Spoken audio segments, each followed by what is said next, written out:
जनक नंदिनी लक्ष्मण जी से कहने लगे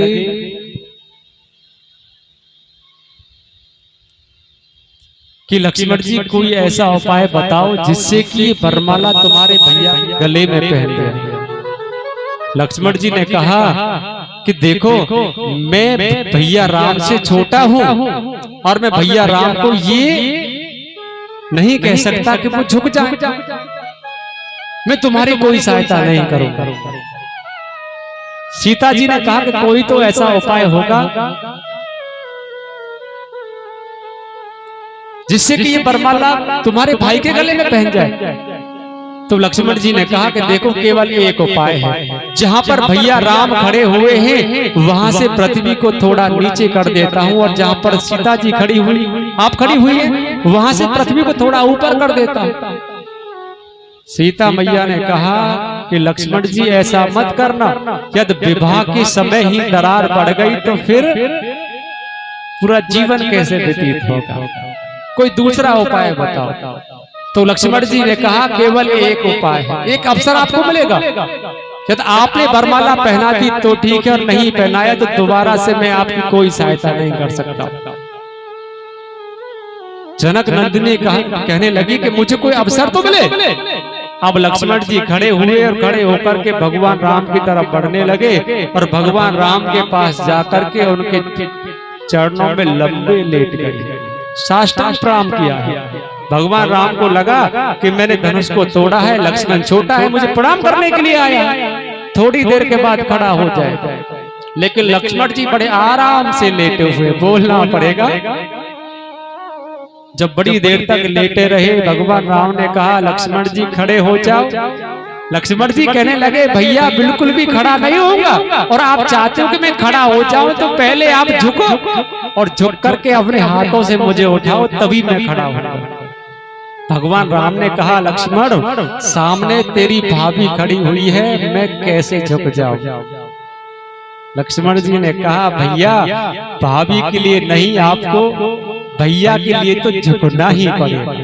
और जैसे भगवान राम ने झुक करके लक्ष्मण जी को उठाया, इतनी देर में सीता जी ने भगवान राम के गले में वरमाला को पहना दिया कि जय रघुनंदन जनक किशोरी, जय रघुनंदन किशोरी, जय रघुनंदन जनक किशोरी, जय रघुनंदन जनक किशोरी, मनोहर जोड़ी, राजा राम राम राम राम राम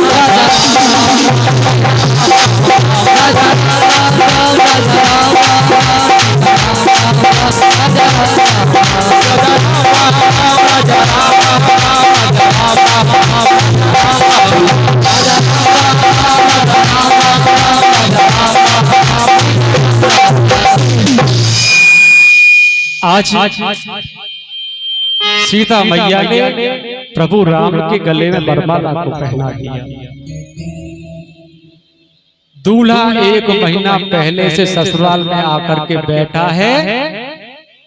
जनक जी महाराज ने एक पत्रिका भेजी अयोध्या के लिए और एक महीने के बाद दशरथ जी महाराज बारात लेकर के चलने को तैयार हुए। वहीं पर वशिष्ठ जी ने कहा कि दशरथ जी रास्ते में कोई तुमसे पूछेगा कि इस बारात में दूल्हा कौन है तो फिर तुम क्या कहोगे कि एक महीने पहले दूल्हा ससुराल में जाकर के बैठ गया है।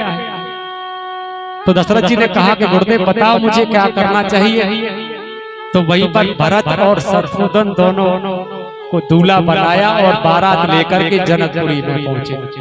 जनक जी महाराज ने बारात का बड़ा स्वागत किया और चारों राजकुमारों का विवाह बड़ी धूमधाम के साथ किया।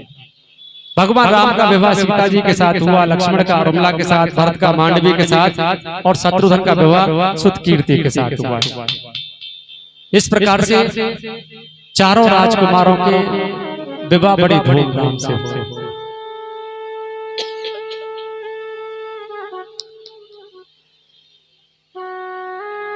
और विवाह के बाद पल का चार होता है। तुम्हारे यहाँ होता है कि नहीं? हमारे तो होता है ब्रज में। और पलकाचार के समय केवल दूल्हा और दूल्हे के मित्र होते हैं और दुल्हन दुल्हन की सहेलियां होती हैं और दोनों ही पक्षों में मजाक चलती है। ऐसी सीता मैया अपनी सखियों के साथ बैठी हुई है, भगवान राम अपने भाइयों के साथ बैठे हुए हैं। अब एक सखी खड़ी हुई और खड़ी होकर के कहने लगी कि प्रभु राम, तुम्हारी अवधपुरी में कोई खीर को नहीं खाता। भगवान राम ने कहा कि सखी, हमारे यहाँ पर खीर खाते और खूब झिक्के खाते हैं। सखी ने कहा कि जो तुम्हारी माता बहना है वो तो खीर को बिल्कुल नहीं खाती होंगी। भगवान राम ने कहा हमारी माँ बहन खूब खीर खाती है, खूब झिक्के खाती है। सखी कहने लगी जो तुम्हारी कुंवारी बहन है वो तो खीर को बिल्कुल नहीं खाती हो,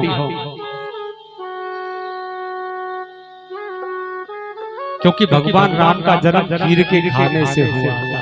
अब भगवान राम तो चुप बैठ गए, लेकिन लक्ष्मण जी थोड़े तेज हैं। लक्ष्मण जी ने कहा कि हमारे यहाँ खीर के खाने से संतान पैदा होती है, लेकिन तुम्हारे यहाँ तो दोनों ही लाइन साफ, कोई ना जन्मो मात पिता बिन यही वेद की रीति, और तुम्हारे तो वहीं से उपजते हैं असहमरी। जब भी संतान की इच्छा हो तो हल बैल लेकर के खेत में पहुंच जाओ, जैसे आलू गदर को उखाड़ते हैं ऐसे संतान को उखाड़ लाओ। बोलना तो पड़ेगा। मुझे आप लोगों को देख करके एक बात याद आ रही है। एक बार एक पंडित जी कथा कर रहे थे और कथा में कीर्तन बुलवाते थे, कंस निकंदन कालिया मर्दन देवी नंदन तुम शरण। पंडित जी का रोज का नेम था, कथा में कीर्तन बुलवाते हैं, कंस निकंदन कालिया मर्दन देवकी नंदन तुम शरण। अब एक भीड़ में एक मैया जिसके पति का नाम देवकी नंदन, और हमारी हिंदू संस्कृति में पति का नाम नहीं लेना चाहिए। मैया सोचती कि आज पंडित जी को दूसरा कीर्तन बुलवाएंगे, लेकिन पंडित जी के पास एक ही कीर्तन, कंस निकंदन कालिया मर्दन देवकी नंदन तुम शरण। मैया ने एक दिन देखा, 2 दिन देखा, 3 दिन देखा। मैया कहने लगी ये पंडित तो नहीं सुधरेगा, कुछ मुझे ही करना पड़ेगा, और आज मुझे कीर्तन बोलना है और जरूर बोलना है।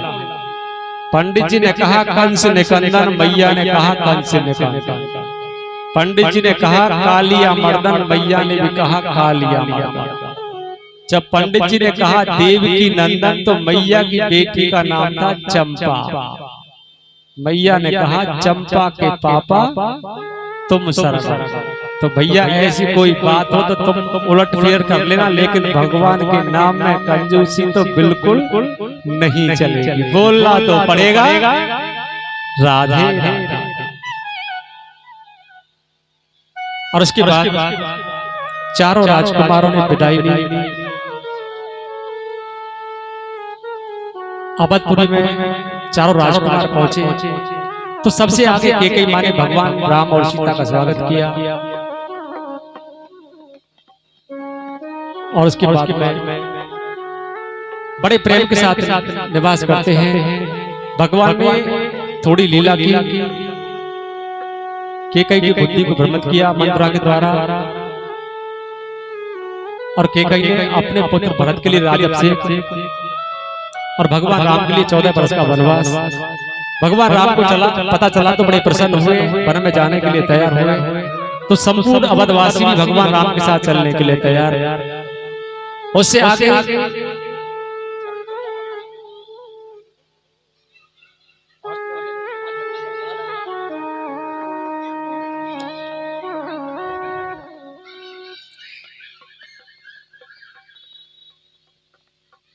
जब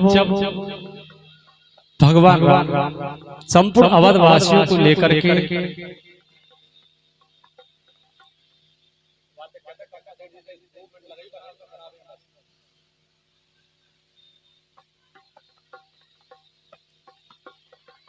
तो सबसे पहले तमसा नदी के किनारे जाकर के संपूर्ण अवधवासियों ने विश्राम किया, और भगवान राम संपूर्ण अवधवासियों को वहीं पर छोड़ करके निषाद राज से मित्रता की, और निषाद राज को लेकर के गंगा जी के तट पर पहुंचे। और गंगा जी के तट पर जाकर के जब केवट ने देखा कि आज तो मेरे ग्राहक आए तो बड़ा प्रसन्न हुआ। और जैसे भगवान राम लक्ष्मण सीता तीनों प्राणी गंगा जी के तट पर पहुंचे, केवट ने पहचाना कि ये तो दशरथ नंदन राम है।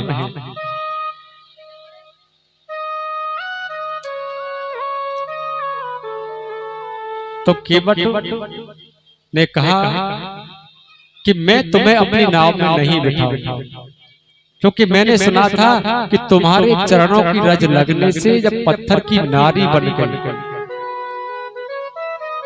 तो मेरी तो लकड़ी की नाव है, और कहीं ये नारी बन गई तो। भगवान राम ने कहा कि भैया ऐसा कोई तो उपाय होगा जिससे कि हम तुम्हारी नाव में जाकर के बैठे।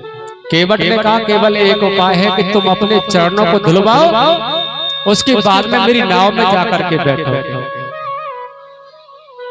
भगवान राम ने कहा कि भैया भले ही तुम कुछ भी कर, लेकिन अपनी नाव से हमें दूसरे किनारे पर छोड़। केवट दौड़कर अपने घर गया, अपनी पत्नी को बुला करके लाया, और एक पात्र होता है खटौती। जानते हो खटौती कैसी होती है? जो वृद्ध माता होती थी ना, वो जानती थी खटौती। आजकल ने कहा पता स्टील की परात में आटो लगाते हैं, क्या पता कि खटौती कैसी होती है? खटौती एक पात्र होता है पत्थर का, जिसमें हमारी जो बुजुर्ग माताएं थी वो आटा लगाती थी। बोलना पड़ेगा राधे राधे।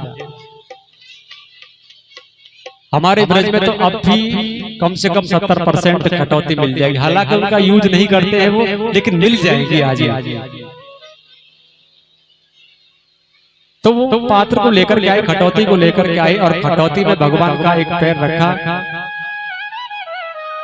और केवट बड़े प्रेम के साथ भगवान के चरणों को धो रहे हैं। और उसके बाद जब भगवान का पैर धुला तो धुले हुए पैर को वापस पृथ्वी पर रखा, और दूसरा पैर फिर खटौती में रख दिया। केवट ने दोनों पैरों को धो दिया। भगवान राम कहने लगे भैया अब तो मैं जाकर के नाव में बैठ जाऊं। केवट ने कहा बिल्कुल नहीं बैठ सकते हो, अरे पहले तुम्हारे पैरों में कम रज लगी थी, और जब से तुम्हारे पैरों को धोया है तुम्हारे पैरों में और ज्यादा रज लग गई। केवट ने भगवान राम कहने लगे कि एक पैर को तुम मेरे धोगे तो दूसरा पैर तो मुझे पृथ्वी पर रखना ही पड़ेगा। केवट ने कहा नहीं प्रभु, पहले एक पैर को धुलवाओ, और धुलवा करके धुले हुए पैर को मेरी जंघा पर रखो, फिर दूसरे पैर को खटौती में रखो। भगवान राम ने कहा एक पैर तुम्हारी जंघा पर होगा, दूसरा पैर खटौती में, तो मैं गिर नहीं जाऊंगा। केवट ने कहा प्रभु बिल्कुल नहीं गिरोगे, आप मेरे सर पर दोनों हाथों को रखो सहारा लेने के लिए। बोलना तो पड़ेगा राधे राधे। अब लक्ष्मण जी देख रहे हैं बड़ा क्रोधित मुद्रा में होकर। केवट ने कहा लक्ष्मण जी मुझे भली बात ज्ञात है कि मैं पिछले जन्म में एक कछुआ था, और मेरे मन में इच्छा उत्पन्न हुई कि मैं नारायण भगवान के चरणों को स्पर्श करूं, और मैं जब भी चरणों को स्पर्श करना चाहता था तुम फुसकार मार के मुझे भगा देते। लेकिन आज तुम्हारी इतनी हिम्मत नहीं कि मुझे प्रभु के चरणों को धोने से रोक सके। भगवान राम ने लक्ष्मण जी को इशारा किया, लक्ष्मण जी चुपचाप खड़े हो गए। भगवान ने पहला एक पैर धुलवाया, और धुले हुए पैर को केवट की जंघा पर रखा, दूसरा पैर खटौती में, और दोनों पैरों को धुलवा करके अपनी गोद में भगवान राम को उठाया, नाव में जाकर के बैठा दिया। लक्ष्मण जी के पैरों को धोया, सीता जी के पैरों को धोया, और बड़े प्रेम के साथ नाव में बिठाया। और वही भगवान राम ने सुमंत जी से कहा कि आप हमारे पिताजी से कहना कि मैं 14 वर्ष के बाद ही वापस आऊं। अब सुमंत जी वहां से वापस अवधपुरी में पहुंचे। दशरथ जी महाराज को पता चला कि बेटा राम 14 वर्ष के बाद वापस आएगा, तो राम राम कह करके अपने प्राणों को त्याग दिया। और उससे आगे कभी भारद्वाज के आश्रम पर गए, कभी वाल्मीकि के आश्रम पर गए। इधर भरत जी को पता चला कि मेरी मैया ने मेरे भाई के लिए 14 वर्ष का वनवास मांगा है। तो भरत जी ने अपनी माँ को बड़ा बुरा भला कहा। अपने भाई को वापस लेने के लिए वन में आए, लेकिन भगवान राम ने कहा कि भरत, मैं अपने पिता का वचन रखने के लिए वन में आया हूँ और 14 वर्ष के बाद ही वापस जाऊंगा। तो भरत जी ने भगवान राम की चरण पादुका ली, सर पर रख करके अवधपुरी में पहुंचे और जाकर के सिंहासन पर भगवान राम की पादुकाओं को रखा। उसके बाद अत्रि मुनि के आश्रम पर गए, अगस्त मुनि के आश्रम पर गए, पंचवटी पर जाकर के एक सुंदर सी कुटिया बनाई, वहां बड़े प्रेम के साथ निवास करते हैं। और वहीं पर एक सुंदरी जिसका नाम हुआ सुपर्णखा। सुपर्णखा ने भगवान राम को देखा तो कहने लगी, तुम सम पुरुष न मोह सम नारी। तुम्हारे समान कोई पुरुष नहीं है और मेरे समान कोई नारी नहीं है। आप मेरे साथ विवाह करें। भगवान राम ने कहा कि जो मेरी बगल में बैठी है ना, ये मेरी पत्नी सीता है। आपको विवाह करना है तो आप मेरे छोटे भाई लक्ष्मण के साथ करना। लक्ष्मण जी के पास गए तो लक्ष्मण जी ने सुपर्णखा को अपमान करके भगा दिया। और कुछ लोग कहते हैं कि सुपर्णखा के नाक कान काट दिए थे। ऐसा नहीं है। कई बार ऐसे गलती हमसे हो जाती है कि हमारे परिवार वाले कहते हैं कि तूने तो मेरी नाक ही कटवा दी, बोलना पड़ेगा राधे। तो सुपर्णखा को लज्जित करके वहां से भगा दिया। सुपर्णखा रावण के पास पहुंची और रावण के पास जाकर के मामा मारीच की सहायता से सीता जी का हरण हुआ है, बोलना पड़ेगा राधे। और उसके बाद जब रावण सीता जी का हरण करके लेके जा रहा था तो जटायु और रावण का युद्ध हुआ। जटायु घायल हुए और वहीं पर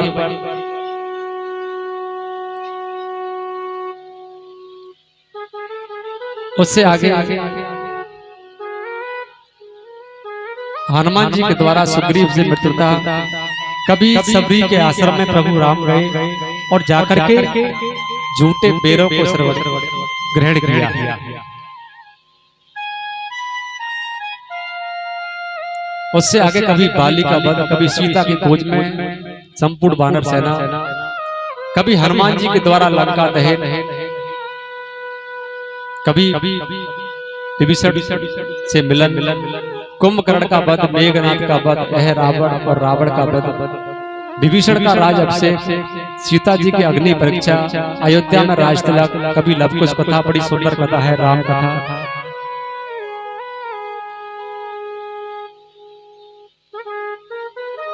अभी आप सूर्यवंश की कथाओं को श्रवण कर रहे हैं। अब चलते हैं हम चंद्रवंश की कथाओं की तरफ। उससे पहले एक सूचना, जैसा कि कुछ लोगों को पता है और कई लोगों को नहीं भी पता है, कोकिलावन शनि धाम में हम एक आश्रम बना रहे हैं। कोकिलावन पड़ता है तो उसी के पास कोकिलावन, वैसे बहुत ज्यादा लोग जाते हैं यहाँ से। और उस आश्रम के लिए कुछ भक्तों ने दान भी दिया है। छतर सेठ जी ने 5100 रुपए का दान आश्रम के लिए दिया है। एक बार जोरदार ताली बजाकर उनका स्वागत करेंगे। 3100 रुपए का गुप्त दान आया। उन्होंने अपना नाम बोलने के लिए मना किया है। एक बार उन भक्त के लिए भी जोरदार तालियां। और कई लोग बोल रहे थे कि महाराज जी हम अपना दान शाम को लिखवाएंगे। जो भी आश्रम में दान देना चाहते हैं तो हमारे भैया हैं, पवन शास्त्री जी हैं, व्यवस्थापक लखनलाल जी हैं। जो भी दान देना चाहते हैं उनसे रसीद प्राप्त कर लें, जो तुम्हारा पैसा धर्म के काम में जाए। और जिनको ये है कि भाई हम तो आश्रम पर ही जाकर के देंगे, तो भैया कोकिलावन में आ जाना और आश्रम पे जो काम चल रहा है उसको देख करके वहां दान देना, बोलना पड़ेगा राधे राधे। अब चलते हैं हम चंद्रवंश की कथाओं की तरफ।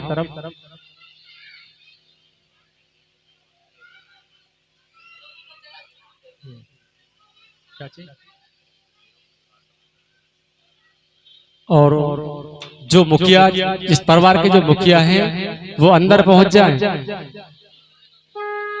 क्योंकि बसदेव जी उन्हीं को बनना है, जल्दी अंदर पहुंचे।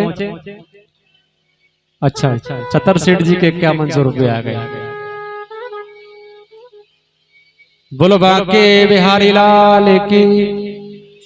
तो मुखिया तो शायद कुम्मा सेठ जी होंगे ना, कुम्मा सेठ जी अंदर पहुंच जाएं। अभी सूक्ष्म रूप से आप कथा को श्रवण करते हैं, क्योंकि आपके मध्य में झांकी आ रही है, बड़ी सुंदर झांकी। और कल के बारे में मैं आपको बताता हूं। कल यहाँ पर भगवान की बाल लीलाएं होगी, और कल इसी समय गिरिराज जी महाराज का पूजन होगा। 56 प्रकार के भोग के दर्शन आपको यहाँ करने के लिए मिलेंगे।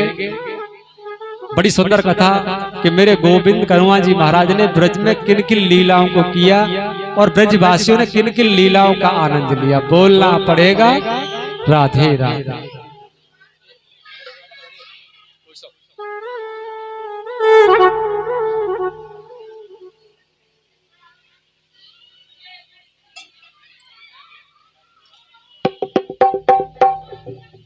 अभी एक भजन का आनंद लेंगे, उसके बाद में आप कथा को श्रवण करेंगे।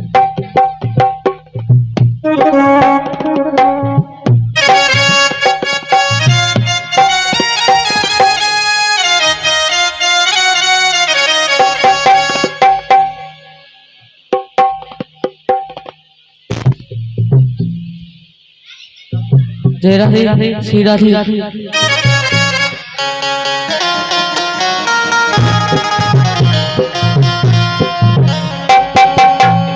मन चल रे वृंदावन धाम, राधे राधे गाएंगे।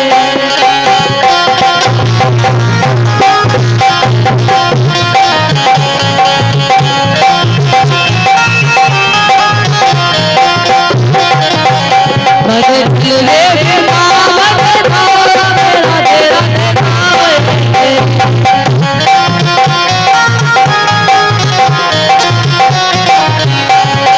राधे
तुझे मिल जाए दामा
बोलबा के बिहारी लाल की जय।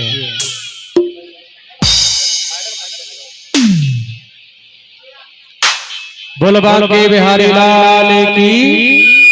कथा को आप कल विस्तार से श्रवण करेंगे, अभी सूक्ष्म रूप से कथा को श्रवण करते हैं। वसुदेव जी महाराज की 7 पत्नियां, भैरवी, रोहिणी, भद्रा, मद्रा, रोचना और सबसे छोटी पत्नी जिसका नाम है देवकी।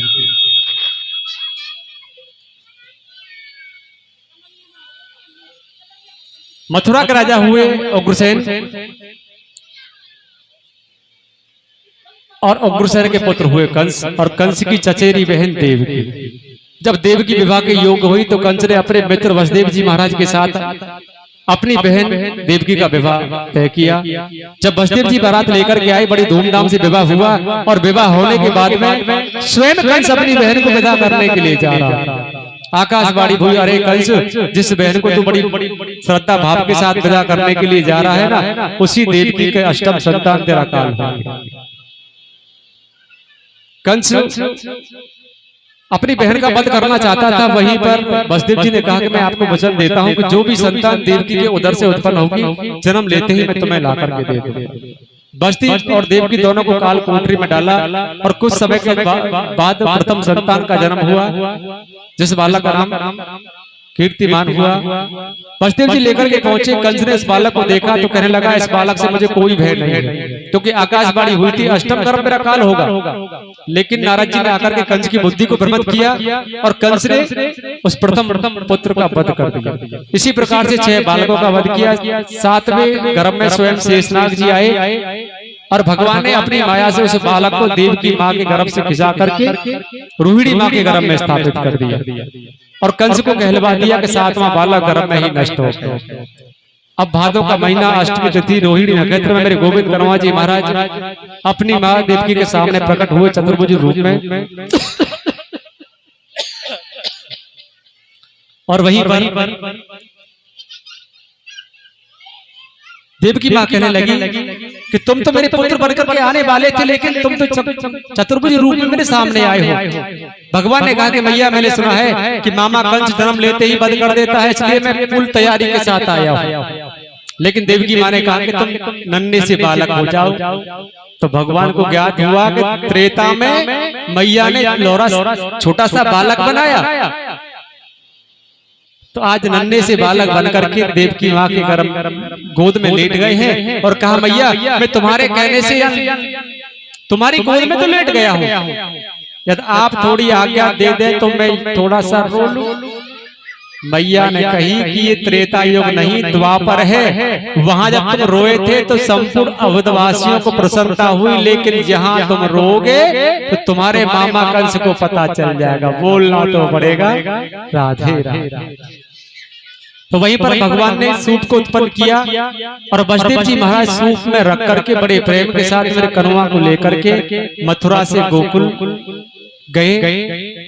कथा को आप कल श्रवण करेंगे, अभी आप झांकी का आनंद लें। बड़ी सुंदर झांकी आप सभी के मध्य में आ रही है। बोलो नंद के लाला की जय, जय श्री राधे श्याम। आज सुबह हमसे मिलने वाले आए थे और वो कह रहे थे महाराज जी आप कथल्ली नहीं सुना रहे यहाँ पर। मैं भाई आज सुना दूंगा कथल्ली। कुछ लोगों की इच्छा थी कि महाराज जी कथल्ली सुनाओ। आप जब भी कथा करते हो टपुकड़ा के अंदर 7 में 8 में कथा है, आप हर बार कथल्ली बोलते थे, लेकिन अब की बार क्यों नहीं कथल्ली बोली? आपने बोलना पड़ेगा राधे राधे। तो एक जाट पहुंचा एक पंडित जी के पास। कोई जाट तो नहीं बैठा यहाँ भैया? कहीं झगड़ा करने के लिए मेरे पास कमरे में पहुंचा। एक जाट देवता पहुंचे एक पंडित जी के पास और पंडित जी से कहा, पंडित जी मुझे कथा करानी है। पंडित जी ने कहा कथा कराने में बड़ा धन खर्च होता है। जाट ने कहा मेरे पास 5 रुपया है। पंडित जी महाराज कहने लगे 5 रुपए में कथा नहीं कथल्ली होती है। अब बेचारा जाट देवता बड़ा बोला, उसको नहीं पता कथा कैसी होती है और कथल्ली कैसी होती है। उसको लगा कथा बड़ी होती होगी, कथल्ली थोड़ी छोटी होती होगी। जाट देवता ने कहा पंडित जी अब की बार तुम मेरे घर कथल्ली कर दो, फिर कभी समय आएगा तो मैं कथा करा लूंगा। पंडित जी ने सोचा कि ठाली बैठे नौन के में हाथ, कोई काम नहीं है तो इसके यहाँ कथल्ली करके आते। पंडित जी ने कहा कि जाकर के जाट जी से बोलना कि गाय के गोबर का चौका लगाए, आटे की पंजीरी बनाए और मैं तुम्हारे यहाँ आ रहा हूँ। अब जाट देवता पहुंचे अपनी पत्नी के पास। जाट जी से कहा कि देखो आज हमारे घर कथल्ली होगी, गाय के गोबर का चौका लगाना, आटे की पंजीरी बनाओ और पड़ोसियों के यहाँ पर निमंत्रण भिजवा। जाट देवता ने बीच आंगन में चौकी लगाई। पंडित जी पहुंचे, पंडित जी के बैठने के लिए आसन लगाया। पंडित जी बड़े प्रेम के साथ आसन पर बैठे, चौकी पर शालिग्राम भगवान को विराजमान किया। पंडित जी कहने लगे कि जाट देवता जैसा मैं बोलता हूँ वैसा बोलना है, जैसा करता हूँ वैसा करना भी है। पंडित जी का मतलब था कि मैं कहूँ फलम समर्प्यामि तो आपको मेरे साथ फलम समर्प्यामि कहना है। मैं कहूँ दक्षिणाम समर्प्यामि तो मेरे साथ दक्षिणाम समर्प्यामि बोलना भी है और करना भी है। पंडित जी ने देखा कि जाट सूत्रासन से बैठा है और सूत्रासन बोलते हैं उकड़ू आसन। भगवान का भजन और भोजन दोनों पालती मार के करना चाहिए। जब देखा कि ये सूत्रासन से बैठा है तो पंडित जी ने कहा ए जाट सीधा बैठ। जाट देवता ने कहा जैसा पंडित जी बोलते हैं ऐसा बोलना है, जैसा करते हैं ऐसा करना भी है। जाट देवता ने कहा ए पंडित सीधा बैठ जा। पंडित जी ने कहा कहीं पागल तो नहीं हो गया? जाट ने कहा पंडित कहीं पागल तो नहीं हो गया? पंडित जी खड़े हुए, खड़े होकर के जाट की गले वाल पकड़ ली। जाट ने कहा जैसा पंडित जी बोलते हैं ऐसा बोलना भी है और जैसा करते हैं ऐसा करना भी है। अब जाट भी खड़ा हुआ, जाट खड़ा होकर के पंडित जी की गले वाल पकड़ ली और दोनों में पटका पछाड़ी, कभी पंडित जी नीचे, कभी जाट देवता नीचे, कभी पंडित जी नीचे, कभी जाट देवता नीचे। अब जाट ने चुपचाप खड़ी होकर के देख रही है कथल्ली ऐसे होती होगी, बोलना पड़ेगा राधे राधे। जब दोनों लड़ते हुए जो गाय के गोबर का चौका लगा था उससे बाहर निकलने लगे, जाटनी के मन में विचार आया यदि ये कथल्ली चौके से बाहर चली गई तो कथल्ली खंडित हो जाए। दोनों के पैर पकड़े, घसीट के बीच चौके में ला करके छोड़ दिया। बेचारे पंडित जी मेरी तरह कमजोर थे। पंडित जी ने कहा चल छोड़। जाट ने भी कहा चल छोड़। दोनों के कपड़े फटे। पंडित जी ने कहा कहाँ 5 रुपए अल्लाह हो गई कथल्ली। अब जाट देवता ने फटे कुर्ते में से 5 का नोट निकाला, पंडित जी को दिया। पंडित जी ने कहा चल कथल्ली हो गई, बंटवा दे प्रसाद। जब पंडित जी चलने लगे तो जाट ने पीछे से आवाज लगाई। जाट कहने लगा, पंडित जी जरा रुक तो जाओ।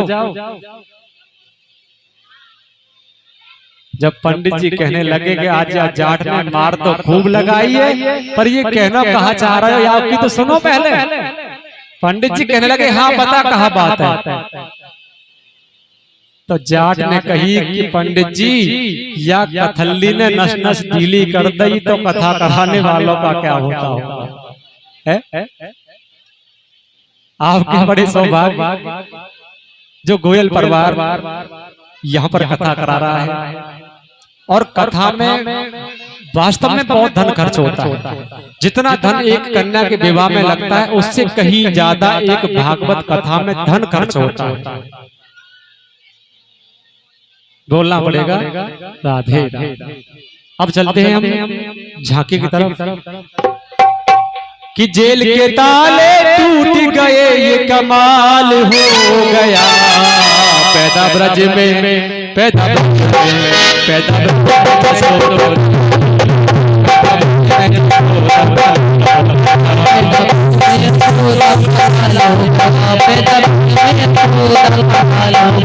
और जेल के ताले टूट गए, जेल के ताले टूट गए।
बड़ी सुंदर झांकी आप सभी के बीच में आ रही है। देखिए आप लोग बोलो वसुदेव जी महाराज की जय हो। बिठाओ कुर्सी पर। और पवन शास्त्री जी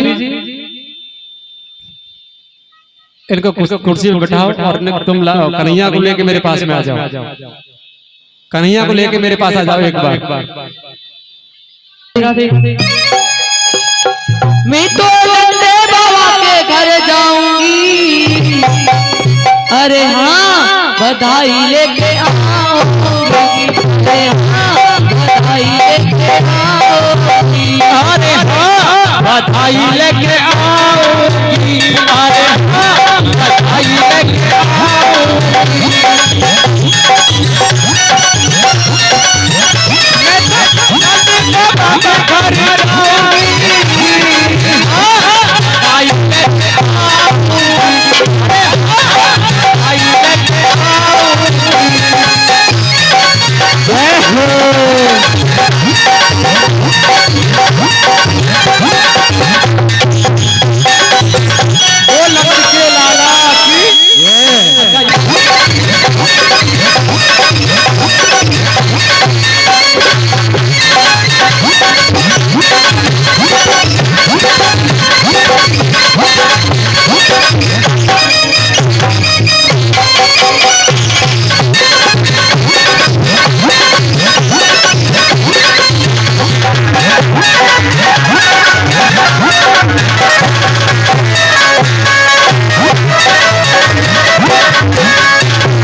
देखिए आप सभी बारी बारी करके रंग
वो नंद के लाला की जय हो।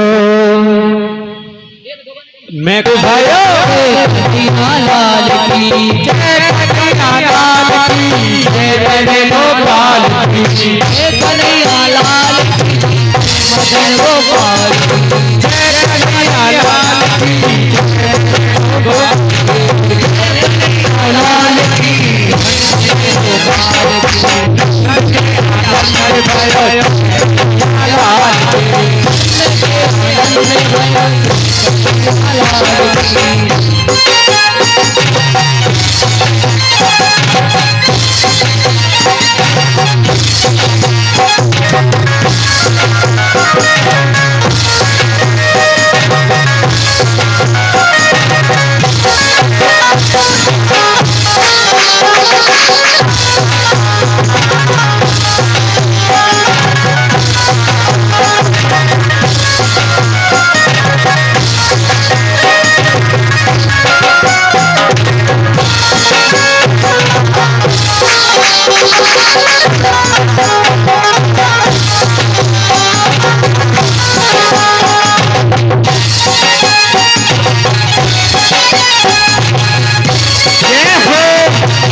घोड़ा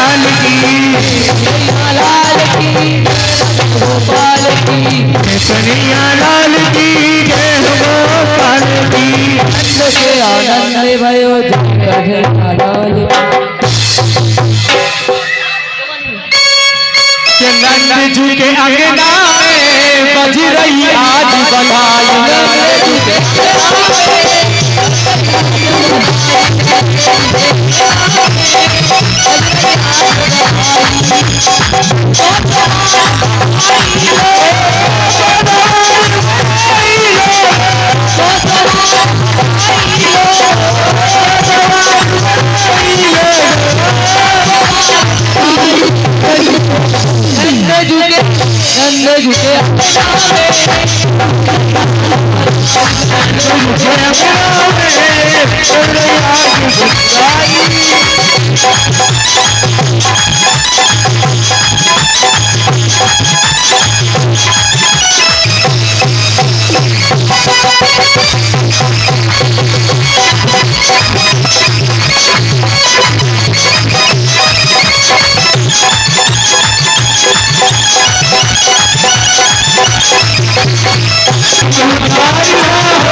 आरी की बाल कृष्ण की जय आरती वाल तेरे सखी रे अपनो जन्म सफल कर लीजे, अपनो जन्म सफल कर लीजे, आरती वाल तेरे सखी रे, आरती वाल तेरे सखी रे।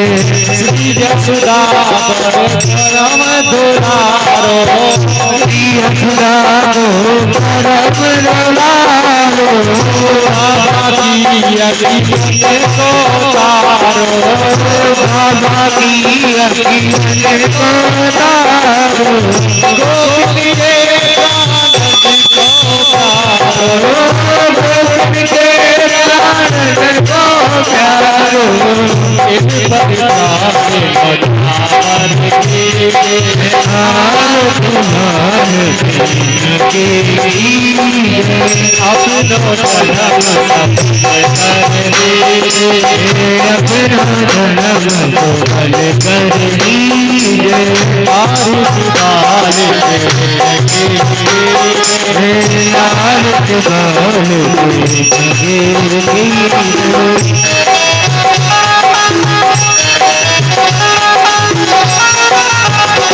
तेरे अपनो सर्वस्व आरती वाल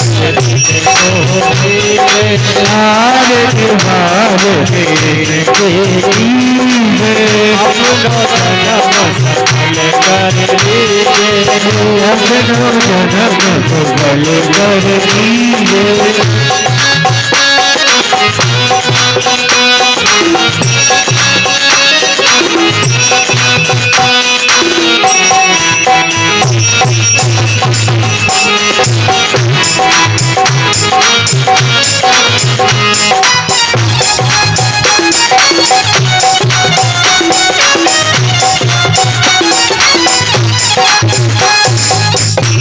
राधा बर कुंवर कन्हैया, राधा बर कुंवर कन्हैया, जन कौन पुनीत की भैया, जन कौन पुनीत की भैया, जन कौन पुनीत की भैया, जन कौन पुनीत की भैया, देखत ही मन लेत चुरैया, देखत ही मन लेत चुरैया, यह शबले कर लीजे, आरती वाल तेरे जन्म सफल कर लीजे, जन्म सफल कर लीजे। तो तर बोलने मधुर सुहावे, तो तर बोलने मधुर सुहावे, हर सारी खेलत सुख पावे, सब पावे, हर सारी खेलत सुख पावे, सुख पावे, कोई सुखी को भावे, कोई सुखी को भावे, अब इनको आरती वाल तेरे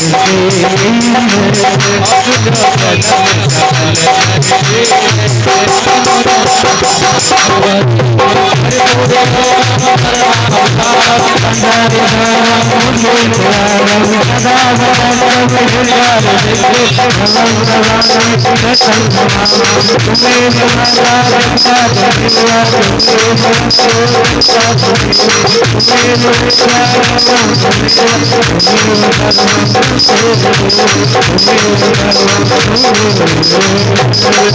you.